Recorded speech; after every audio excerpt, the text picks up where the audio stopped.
The Adventures of Sherlock Holmes by Arthur Conan Doyle. The Adventure of the Blue Carbuncle. I had called upon my friend Sherlock Holmes upon the second morning after Christmas, with the intention of wishing him the compliments of the season. He was lounging upon the sofa in a purple dressing gown, a pipe rack within his reach upon the right, and a pile of crumpled morning papers, evidently newly studied, near at hand.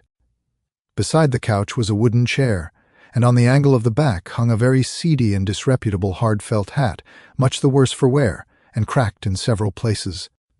A lens and a forceps lying upon the seat of the chair suggested that the hat had been suspended in this manner for the purpose of examination. "You are engaged," said I. "Perhaps I interrupt you." "Not at all. I am glad to have a friend with whom I can discuss my results. The matter is a perfectly trivial one." He jerked his thumb in the direction of the old hat. "But there are points in connection with it which are not entirely devoid of interest and even of instruction." I seated myself in his armchair and warmed my hands before his crackling fire, for a sharp frost had set in, and the windows were thick with the ice crystals. "I suppose," I remarked, "that homely as it looks, this thing has some deadly story linked on to it. That it is the clue which will guide you in the solution of some mystery and the punishment of some crime." No crime," said Sherlock Holmes, laughing. "Only one of those whimsical little incidents which will happen when you have 4,000,000 human beings all jostling each other within the space of a few square miles. Amid the action and reaction of so dense a swarm of humanity, every possible combination of events may be expected to take place, and many a little problem will be presented which may be striking and bizarre without being criminal. We have already had experience of such. So much so," I remarked, "that of the last 6 cases which I have added to my notes, 3 have been entirely free of any legal crime." "Precisely. You allude to my attempt to recover the Irene Adler papers, to the singular case of Miss Mary Sutherland, and to the adventure of the man with the twisted lip. Well, I have no doubt that this small matter will fall into the same innocent category. You know Peterson, the commissionaire?" "Yes. It is to him that this trophy belongs. It is his hat." No, he found it. Its owner is unknown. I beg that you will look upon it not as a battered billycock, but as an intellectual problem. And, first, as to how it came here. It arrived upon Christmas morning, in company with a good fat goose, which is, I have no doubt, roasting at this moment in front of Peterson's fire. My dear fellow, there lies the problem. It is true that, for Mrs. Henry Baker, was printed upon a small card which was tied to the bird's left leg, and it is also true that the initials H.B. are legible upon the lining of this hat, but as there are some thousands of Bakers, and some hundreds of Henry Bakers in this city of ours, it is not easy to restore lost property to any one of them. What, then, did Peterson do? He brought round both hat and goose to me on Christmas morning, knowing that even the smallest problems are of interest to me. The goose we retained until this morning, when there were signs that, in spite of the slight frost, it would be well that it should be eaten without unnecessary delay. Its finder has carried it off, therefore, to fulfill the ultimate destiny of a goose, while I continued to retain the hat of the unknown gentleman who lost his Christmas dinner. Did he not advertise? No. Then what clue could you have as to his identity? Only as much as we can deduce. From his hat. Precisely. But you are joking. What can you gather from this old battered felt? Here is my lens. You know my methods. What can you gather yourself as to the individuality of the man who has worn this article?" I took the tattered object in my hands and turned it over rather ruefully. It was a very ordinary black hat of the usual round shape, hard and much the worse for wear. The lining had been of red silk, but was a good deal discolored. There was no maker's name, but, as Holmes had remarked, the initials H.B. were scrawled upon one side. It was pierced in the brim for a hat securer, but the elastic was missing. For the rest, it was cracked, exceedingly dusty, and spotted in several places, although there seemed to have been some attempt to hide the discolored patches by smearing them with ink. "I can see nothing," said I, handing it back to my friend. "On the contrary, Watson, you can see everything. You fail, however, to reason from what you see. You are too timid in drawing your inferences. Then pray tell me what it is that you can infer from this hat." He picked it up and gazed at it in the peculiar introspective fashion, which was characteristic of him. "It is perhaps less suggestive than it might have been," he remarked, "and yet there are a few inferences which are very distinct, and a few others which represent at least a strong balance of probability. That the man was highly intellectual is, of course, obvious upon the face of it, and also that he was fairly well-to-do within the last 3 years, although he has now fallen upon evil days. He had foresight, but has less now than formerly, pointing to a moral retrogression, which, when taken with the decline of his fortunes, seems to indicate some evil influence, probably drink, at work upon him.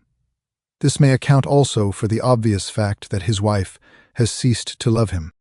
My dear Holmes, he has, however, retained some degree of self-respect," he continued, disregarding my remonstrance.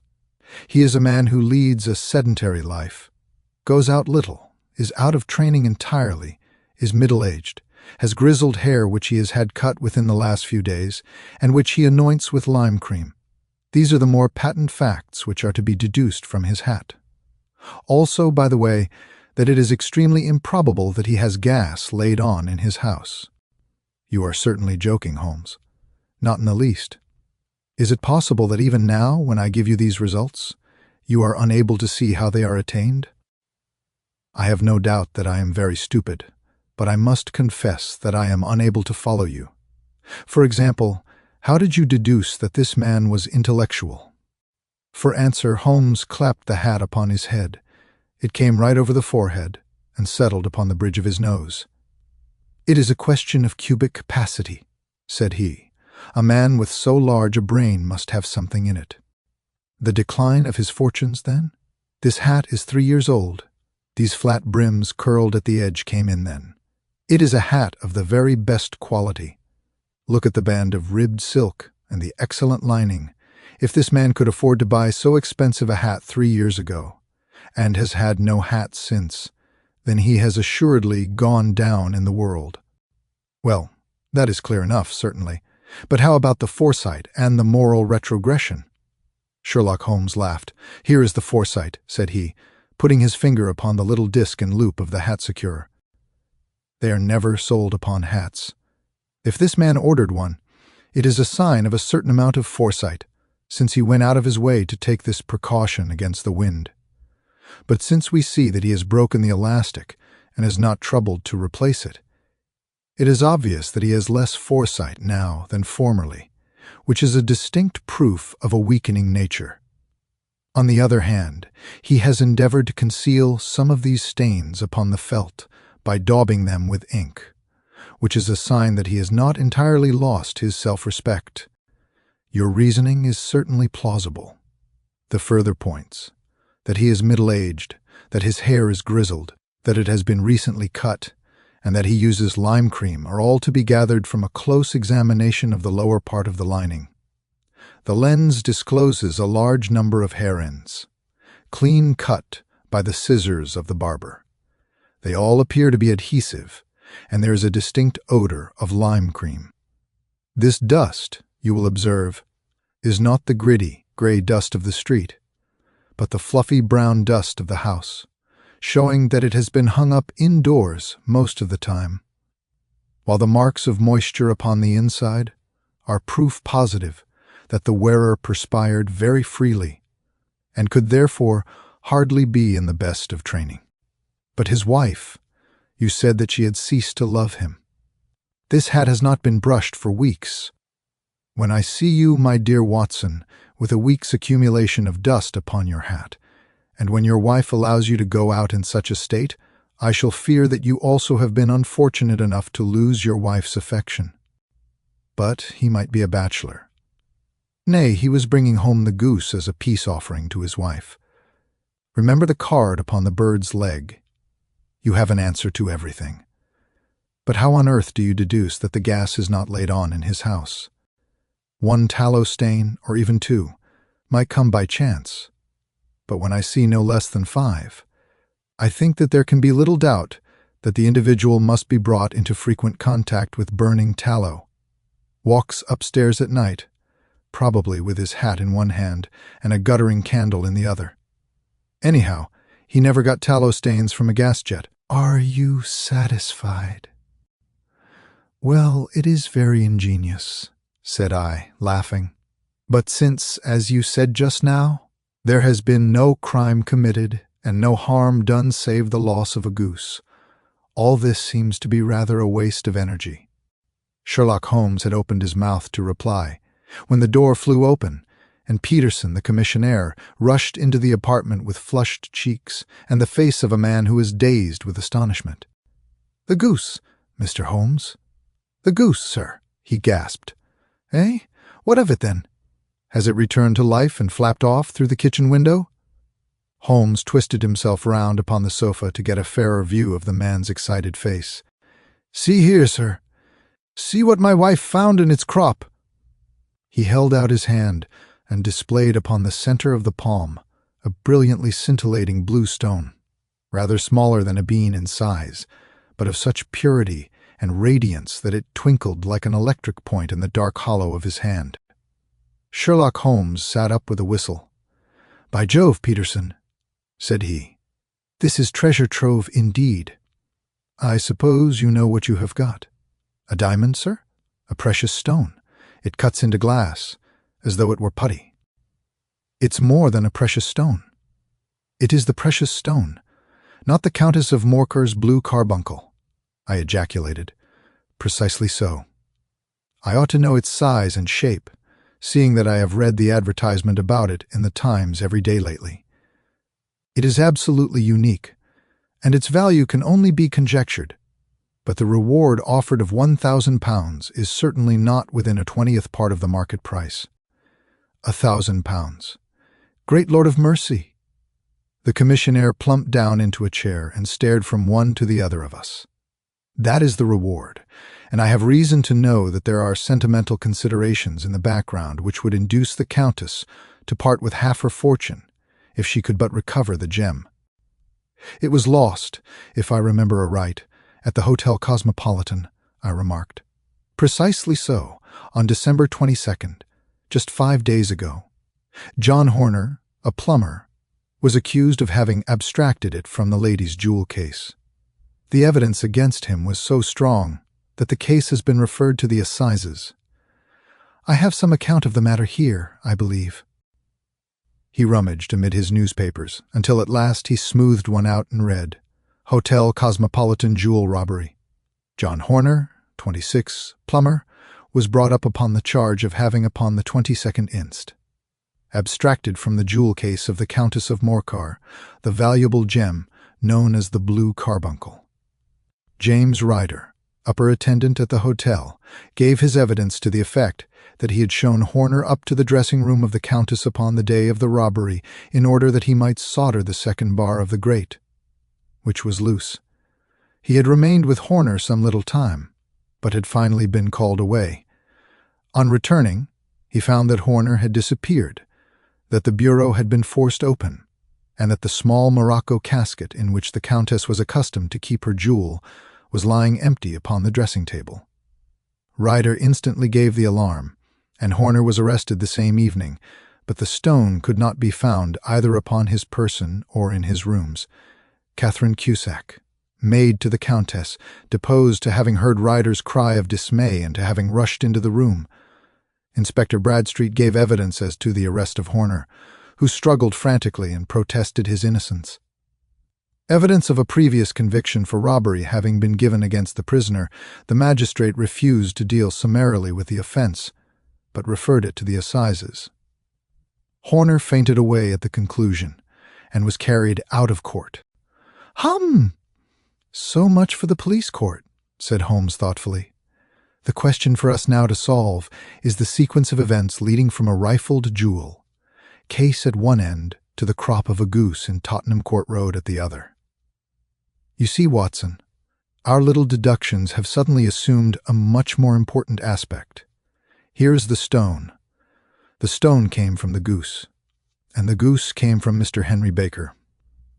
So now we must set ourselves very seriously to finding this gentleman and ascertaining what part he has played in this mystery. We must try the simplest means first. An advertisement in all the evening papers. What will you say? Found at the corner of Goodge Street, a goose and a black felt hat. Mr. Henry Baker can have the same by applying at 6:30 this evening at 221B, Baker Street. That is clear and concise. Well, he is sure to keep an eye on the papers, since to a poor man the loss was a heavy one. The introduction of his name will cause him to see it, for everyone who knows him will direct his attention to it. Here you are, Peterson. Run down to the advertising agency and have this put in the evening papers. In which, sir? Oh, in the Globe, Star, Pall Mall, St. James's Gazette, Evening News, Standard, Echo, and any others that occur to you. Very well, sir. And this stone? Ah, yes, I shall keep the stone. And buy a goose on your way back, Peterson, for we must have one to give to this gentleman in place of the one which your family is now devouring. When Peterson had gone, Holmes held the stone against the light. It's a bonny thing, said he. Just see how it glints and sparkles. Of course it is a nucleus and focus of crime. Every good stone is. In the larger jewels, every facet may stand for a bloody deed. This stone is not yet 20 years old. It was found in the banks of the Amoy River in southern China, and is remarkable in having every characteristic of the carbuncle, save that it is blue in shade instead of ruby red. In spite of its youth, it has already a sinister history. 2 murders, a vitriol throwing, a suicide, and several robberies brought about for the sake of this 40-grain weight of crystallized charcoal. Who would think that so pretty a toy would be a purveyor to the gallows and the prison? Do you think that Horner is innocent? I cannot tell. Well then, do you imagine that Henry Baker had anything to do with the matter? It is much more likely that Henry Baker is an absolutely innocent man, who had no idea that the bird which he was carrying was of considerably more value than if it were made of solid gold. That, however, I shall determine by a very simple test, if we have an answer to our advertisement. I had been delayed at a case, and it was a little after 6:30 when I found myself in Baker Street once more. As I approached the house, I saw a tall man in a Scotch bonnet, with a coat buttoned up to his chin, waiting outside in the bright semicircle thrown from the fanlight. Just as I arrived, the door was opened, and we were shown up together to Holmes's room. "Mr. Henry Baker, I believe," said he, rising from his armchair and greeting his visitor with the easy air of geniality which he could so readily assume. "Pray take this chair by the fire, Mr. Baker. It is a cold night, and I observe that your circulation is more adapted for summer than for winter." "Ah, Watson, you have just come at the right time. Is that your hat, Mr. Baker?" "Yes, sir, that is undoubtedly my hat." He was a large man with rounded shoulders, a massive head, and a broad, intelligent face, sloping down to a pointed beard of grizzled brown. A touch of red in nose and cheeks, with a slight tremor of his extended hand, recalled Holmes's surmise as to his habits. His rusty black frock coat was buttoned right up in front, with the collar turned up, and his lank wrists protruded from his sleeves, without a sign of cuff or shirt. He spoke in a slow staccato fashion, choosing his words with care, and gave the impression generally of a man of learning and letters who had had ill usage at the hands of fortune. "We have retained these things for some days," said Holmes, "because we expected to see an advertisement from you giving your address. I am at a loss to know now why you did not advertise." Our visitor gave a rather shamefaced laugh. "Shillings have not been so plentiful with me as they once were," he remarked. "I had no doubt that the gang of roughs who assaulted me had carried off both my hat and the bird. I did not care to spend more money in a hopeless attempt at recovering them. Very naturally. By the way, about the bird, we were compelled to eat it. To eat it." Our visitor half rose from his chair in his excitement. "Yes, it would have been of no use to anyone had we not done so. But I presume that this other goose upon the sideboard, which is about the same weight and perfectly fresh, will answer your purpose equally well." "Oh, certainly, certainly," answered Mr. Baker with a sigh of relief. "Of course, we still have the feathers, legs, crop, and so on of your own bird, so if you wish—" The man burst into a hearty laugh. "They might be useful to me as relics of my adventure," said he. "But beyond that, I can hardly see what use the disjecta membra of my late acquaintance are going to be to me. No, sir, I think that, with your permission, I will confine my attentions to the excellent bird which I perceive upon the sideboard." Sherlock Holmes glanced sharply across at me with a slight shrug of his shoulders. "There is your hat, then, and there your bird," said he. "By the way, would it bore you to tell me where you got the other one from? I am somewhat of a fowl fancier, and I have seldom seen a better-grown goose." "Certainly, sir," said Baker, tucking his newly gained property under his arm. "There are a few of us who frequent the Alpha Inn, near the museum. This year our good host, Windigate by name, instituted a goose club, by which, on consideration of some few pence every week, we were each to receive a bird at Christmas. My pence were duly paid, and the rest is familiar to you. I am much indebted to you, sir, for a Scotch bonnet is fitted neither to my years nor my gravity." With a comical pomposity of manner he bowed solemnly to both of us and strode off upon his way. "So much for Mr. Henry Baker," said Holmes when he had closed the door behind him. "It is quite certain that he knows nothing whatever about the matter. Are you hungry, Watson?" "Not particularly. Then I suggest that we turn our dinner into a supper and follow up this clue while it is still hot." "By all means." It was a bitter night, so we drew on our ulsters and wrapped cravats about our throats. Outside, the stars were shining coldly in a cloudless sky, and the breath of the passers-by blew out into smoke like so many pistol shots. Our footfalls rang out crisply as we swung through Wimpole Street, Harley Street, and so through Wigmore Street into Oxford Street. In a quarter of an hour we were in Bloomsbury at the Alpha Inn. Holmes ordered 2 glasses of beer from the ruddy-faced landlord. "Your beer should be excellent if it is as good as your geese," said he. "My geese?"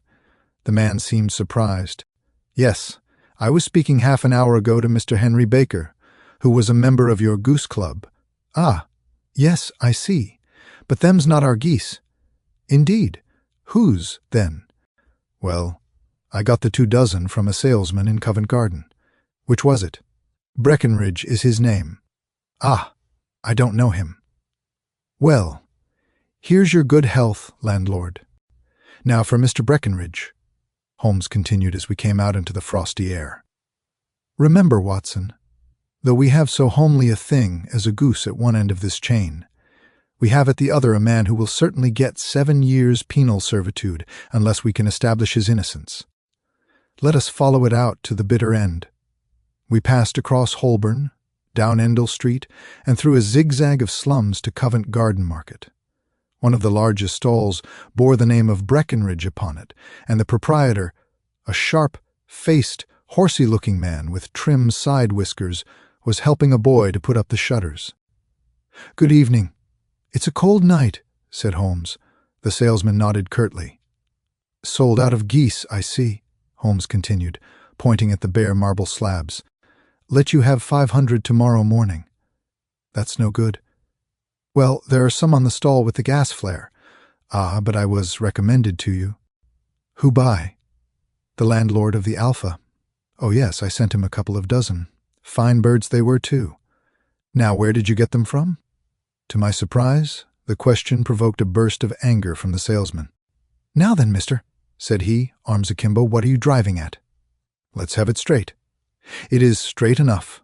I should like to know who sold you the geese which you supplied to the Alpha." "Well then, I shan't tell you." "So now?" Holmes shrugged carelessly. "If you won't tell us, the bet is off, but I have a fiver on it that the bird I ate is country bred."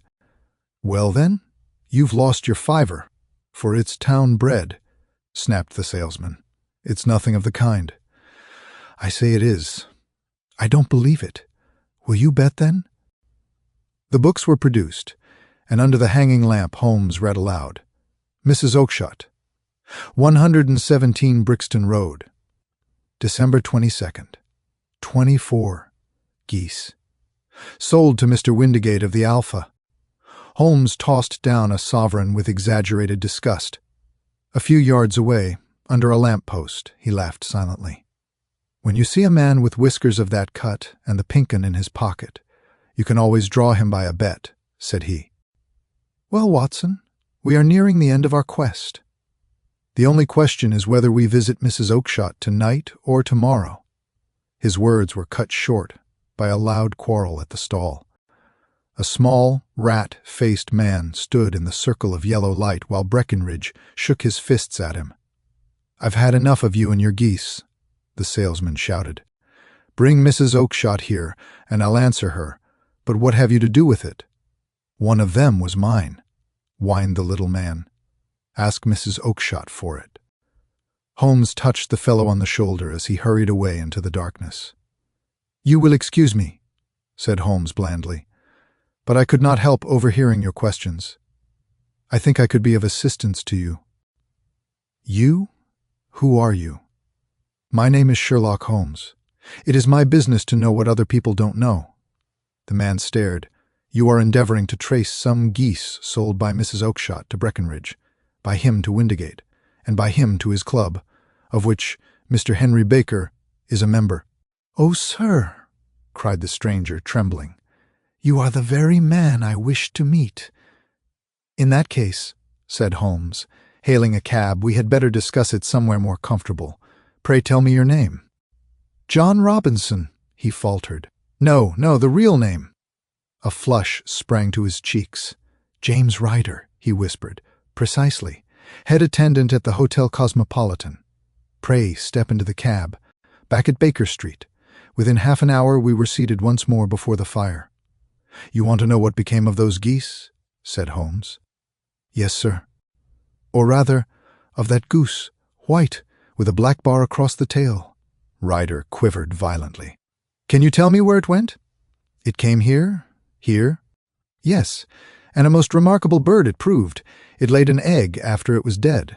The bonniest, brightest little blue egg ever seen." Holmes opened his strong-box and held up the Blue Carbuncle. It shone like a cold, many-pointed star. "The game's up, Ryder," said Holmes quietly. The man staggered and nearly fell into the fire. I helped him back into his chair. "You had heard of this blue stone," Holmes continued calmly. "It was Catherine Cusack who told you of it. The temptation was too great. You arranged that Horner, the plumber, should be sent to the room. When he left, you rifled the jewel case, raised the alarm, and had him arrested." Ryder flung himself to the rug. "For God's sake, have mercy. Think of my father and mother." "I never went wrong before.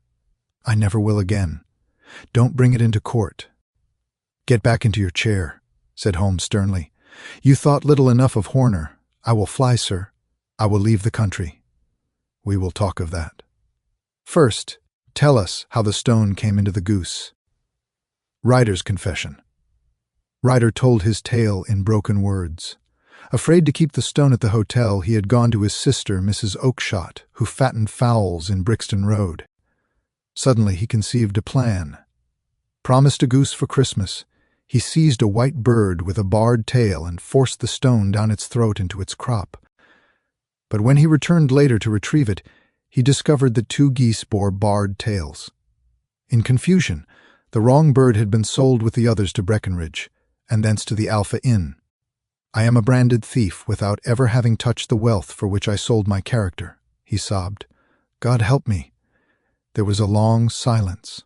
Then Holmes rose and opened the door. "Get out," said he. "What, sir? Oh, heaven bless you! No more words. Get out!" There was a rush upon the stairs and the sound of running feet. Holmes relit his pipe. "After all, Watson, I am not retained by the police. If Horner were in danger, it would be another matter. But this fellow will not appear against him, and the case must collapse. It is the season of forgiveness. Send him to jail now, and you make him a jailbird for life. Besides, chance has put in our way a singular and whimsical problem. and its solution is its own reward." He smiled faintly at the glittering stone upon the table.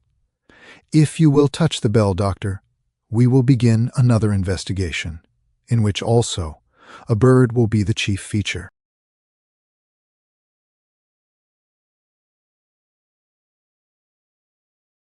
The end.